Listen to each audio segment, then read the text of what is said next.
আসসালামু আলাইকুম। অনেকের ক্ষেত্রে দেখা যায় প্রেগন্যান্সির পরে কিংবা থাইরয়েড প্রবলেমের জন্য স্কিনে একটা ডালনেস চলে আসে, কালচে ভাব চলে আসে কিংবা স্কিনটাকে আগের চেয়ে বেশি ফর্সা করতে চাচ্ছেন। এই ধরনের প্রশ্ন সচরাচর পেয়ে থাকি যে, আপু আমার স্কিনটা আরেকটু ফর্সা করতে চাচ্ছি, কি করব? কি খাবো?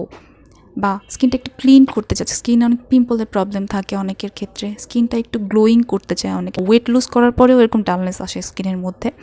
তখন আমি কি করব? কিংবা আগের চেয়ে একটু ফর্সা হতে চাই, তাহলে আমি কোন সাপ্লিমেন্ট নিতে পারি? বা কোলাজেন প্রোডাকশন কমে যাচ্ছে, তখন আমি কি সাপ্লিমেন্টস ব্যবহার করব? এ ধরনের পেশেন্টরা আপনারা vitamin C supplements, collagen, glutathione এবং বায়োটিন ব্যবহার করতে পারেন। সচরাচর যেগুলো অনলাইনে আমরা দেখতে পাই এগুলো একটু এক্সপেন্সিভ এবং দেশের বাইরের প্রোডাক্ট থাকে।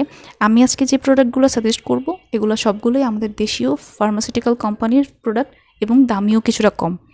এগুলো আপনার হেয়ার, স্কিন এবং কোলাজেন প্রোডাকশনে খুব ভালো কাজ করবে। কিন্তু এগুলো ব্যবহার করার আগে অবশ্যই ল্যাব টেস্টগুলো করিয়ে নেবেন। সবচেয়ে বেশি ভালো হয় যদি আপনি কোনো প্র্যাকটিশনারের সাথে আলোচনা করে সাপ্লিমেন্টসগুলো প্রয়োজনীয় ডোজ অনুসারে নিতে পারেন।